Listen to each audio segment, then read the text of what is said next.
بنیادی طور پر اس کے 3 مقاصد میں نے عرض کیے ہیں، ایک ایصال ثواب ہے، دوسرا برا کے ساتھ تعزیت کرنا ہے، اور تیسرا اپنی فکر آخرت کر کے اپنی موت کو یاد کر کے اس موت کی تیاری کرنا ہے۔ یہ جو پہلا عمل ہے ایصال ثواب، یہ بات ذہن میں رکھ لیں کہ ایصال ثواب کا جو عمل ہے یہ تاریخ اسلام کی 1400 سالہ تاریخ کے اندر قرآن و حدیث کی نصوص قطعیہ کے ساتھ، نصوص قطعیہ کہتے ہیں کہ جس کا قرآن اور حدیث کے اندر اتنا ٹھوس ثبوت ہو کہ جس کا انکار نہیں کیا جا سکتا، جو انکار کرتا ہے وہ براہ راست قرآن اور حدیث کی تعلیم کا انکار کرتا ہے۔ تو ایصال ثواب جو ہے یہ مطلقاً قرآن اور حدیث کی نصوص قطعیہ سے ہے، اور اسلام کی 1400 سالہ تاریخ کے اندر یہ کیا جا رہا ہے۔ اگر اللہ کے نبی صلی اللہ علیہ وسلم کی زندگی کو دیکھیں تو حضور علیہ السلام کی زندگی میں یہ قولاً بھی اور عملاً بھی اور فعلاً بھی ایصال ثواب کا عمل جو تھا وہ جاری تھا اور آج جاری اور ساری ہے۔ دوسرا جو ہے تعزیت کرنا، اس کے بارے میں ایک بڑی اہم اور ضروری بات آپ احباب کی توجہ چاہتے ہوئے کرنا چاہوں گا۔ انسان کی زندگی کے اندر جتنے بھی انسان کو نقصانات ہوتے ہیں، جتنے بھی انسان کے امتحانات ہوتے ہیں، انسان کی جتنی بھی پریشانیاں ہوتی ہیں، ان ساری پریشانیوں میں سے سب سے مشکل ترین جو مرحلہ ہوتا ہے وہ یہ مرحلہ ہوتا ہے کہ جب کسی کا اپنا دنیا سے رخصت ہوتا ہے تو اس جدائی کو پھر کس طرح باقی والے لوگ جو ہیں اعزاء قربا وہ کس طرح اس کو فیس کرتے ہیں، کس طرح اس کو برداشت کرتے ہیں، یہ مرحلہ سب سے مشکل ترین مرحلہ ہوتا ہے۔ کسی کا جواں بیٹا جاتا ہے، کسی کی جواں بیٹی جاتی ہے، کسی کی ماں، کسی کا بھائی، کسی کی بہن، اور کسی کا والد اور کسی کی والدہ جب اپنا کوئی دنیا سے رخصت ہوتا ہے تو دراصل یہ دل پر آنے والا ایک اتنا بڑا صدمہ ہوتا ہے کہ جس صدمے کو ایک معمولی سا انسان برداشت کرنے کی ہمت نہیں رکھتا۔ اس لیے دین اسلام نے پھر یہ حکم دیا ہے کہ تم اپنے اس مشکل مرحلے کے اندر اپنے دوسرے مسلمان بھائی کے ساتھ جا کر تعزیت کرو، تاکہ اللہ کی رضا اور اللہ کے فیصلے پر راضی رہتے ہوئے ان کا حوصلہ جو ہے وہ مضبوط ہو سکے۔ اس لیے ہم یہ تعزیتی سلسلے جو ہیں وہ یہ کرتے ہیں۔ اس کے اندر ایک حکم شرعی ہے، وہ بھی آپ سمجھ لیں۔ آج کل رسماً طور پر ہم دیکھتے ہیں کہ جب فوتگی ہو جاتی ہے 8 دن 10 دن تک ہم احباب جو ہیں وہ مطام پر بیٹھتے ہیں، اس کو ستر بھی کہتے ہیں، فاتحہ خوانی بھی کہتے ہیں، مطام بھی کہتے ہیں، مختلف الفاظ دیے جاتے ہیں۔ یہ 3 دن کا حکم ہے،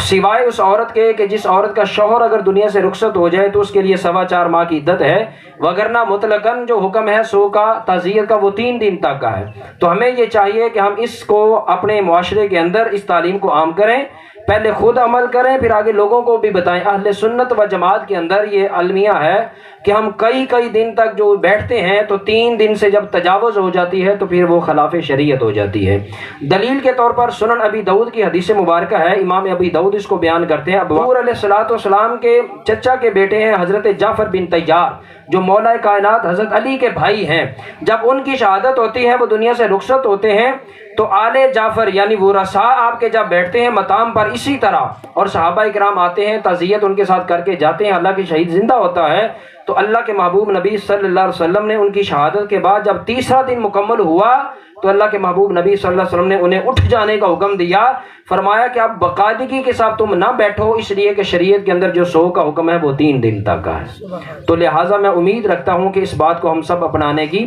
کوشش کریں گے۔ جس نے آنا ہے وہ آ جاتا ہے، جو نہیں آنا چاہتا وہ 15-20 دن کے بعد آپ کے پڑوس اور آپ کے محلے سے بھی اٹھ کر اگر آنا چاہے تو وہ آ جائے گا۔ تو لہٰذا تعزیتی سلسلہ جو ہے وہ 3 دن تک ہمیں کرنا چاہیے۔ تیسری بات جو ہم کرتے ہیں وہ ہے موت کی تیاری، اپنی موت کی فکر کرنا، اپنی موت کو یاد کرنا اور فکر آخرت اپنے اندر پیدا کرنا۔ اور ابھی جو میں نے بات کی ہے کہ جب کوئی اپنا بچھڑ جاتا ہے وہ صدمہ جو ہے وہ انسان کے بس میں نہیں ہوتا کہ اس کو برداشت کر سکے۔ اس پر میں ایک بات کر کے پھر اپنے تیسرے پوائنٹ کی طرف آنا چاہتا ہوں۔ حضرت میاں میر رحمۃ اللہ تعالی علیہ سے کسی نے سوال کیا تھا، یہ احوال الصلحاء کے اندر آتا ہے۔ آپ سے سوال کیا گیا کہ یا حضرت، اللہ اپنے بندے سے محبت بڑی کرتا ہے، اللہ اپنے بندے سے پیار بھی بڑا کرتا ہے، اور ہم یہ سنتے ہیں کہ ماں سب سے زیادہ اپنی اولاد سے محبت کرنے والی ہے، لیکن اللہ احکم الحاکمین خالق العالمین جو ہے وہ 100 ماؤں سے بھی زیادہ اپنے بندے سے محبت کرتا ہے۔ اللہ اپنے بندے سے اتنی محبت کرتا ہے، اتنا پیار کرتا ہے، تو پھر اللہ اپنے اس بندے کو تکلیف کیوں دیتا ہے، اس کو پریشانی کیوں دیتا ہے، اس کو مصیبت میں کیوں ڈالتا ہے، اور اس کو اذیت کے اندر کیوں ڈالتا ہے۔ حضرت میاں میر سے جب یہ سوال کیا گیا، اس وقت آپ اپنی درسگاہ میں بیٹھے ہوئے تھے، آپ نے اس سائل کے بازو کو پکڑا، باہر بازار میں لے آئے، چونکہ اس وقت بازاروں میں مٹی کے برتن اکثر جو ہیں وہ استعمال بھی ہوتے، بنائے بھی جاتے، سیل بھی کیے جاتے۔ تو حضرت میاں میر رحمۃ اللہ تعالی علیہ نے اس سوال کرنے والے سائل کے بازو سے پکڑا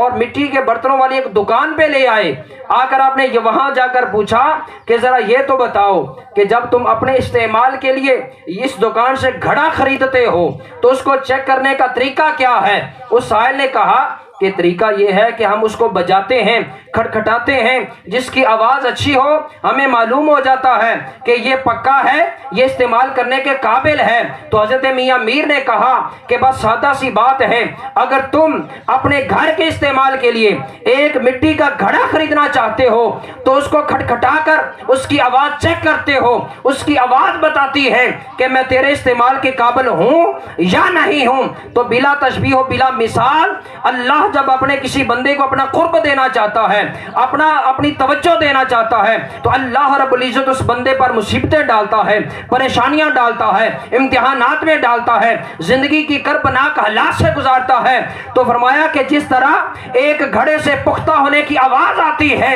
تو بندہ فیصلہ کرتا ہے کہ یہ میرے استعمال کے قابل ہے، فرمایا اللہ جب کسی بندے پر امتحان، مصیبت اور پریشانی ڈالتا ہے، اس بندے کے من سے اگر صبر کی آواز آ جائے تو اللہ تعالیٰ فیصلہ کر لیتا ہے کہ یہ میری بارگاہ میں آنے کے قابل ہے، اللہ تعالیٰ اس کو اپنی بارگاہ کا قرب عطا کر دیتا ہے۔ تو حضرت میاں میر رحمۃ اللہ تعالیٰ علیہ نے سادہ سی بات ہمیں سمجھا دی کہ دنیا میں انسان پر بہت ساری مصیبتیں آتی ہیں، پریشانیاں آتی ہیں، تکالیف آتی ہیں، لیکن ان ساری تکالیف اور ان سارے مصائب و آلام میں جو بندہ صبر کا دامن تھامے رکھتا ہے، اللہ رب العزت اس صبر پر اجر اتنا عطا فرماتا ہے کہ براہ راست اس کو اپنی بارگاہ کا قرب عطا فرما دیتا ہے۔ اب دلیل کے طور پر دوسرا پارہ اور سورۃ البقرہ کی آیت نمبر 255 آپ پڑھیں، وَلَنَبْلُوَنَّكُمْ بِشَيْءٍ مِّنَ الْخَوْفِ، فرمایا کہ ہم ضرور بھی ضرور اپنے بندے کی آزمائش کرتے ہیں، کبھی خوف دے کر کرتے ہیں، کبھی بھوک دے کر کرتے ہیں، کبھی نقصان دے کر کرتے ہیں۔ پہلے مطلقاً نقصان کہا، پھر وضاحت کر دی، کہا کہ کبھی جان کا نقصان دے کر، کبھی مال کا نقصان دے کر ہم آزمائش کرتے ہیں۔ تو دراصل یہ جو اموات ہوتی ہیں، جب کسی کا اپنا دنیا سے رخصت ہوتا ہے تو یہ اللہ تعالیٰ کی طرف سے وہ جانی نقصان ہوتا ہے کہ جس نقصان کے اوپر صبر کرنے کی آگے اللہ رب العزت نے جو انعام اور جو اجر بیان کیا، فرمایا وبشر الصابرین، جو صبر کی زندگی گزارتا رہے گا میں رب تعالیٰ اس کو اپنا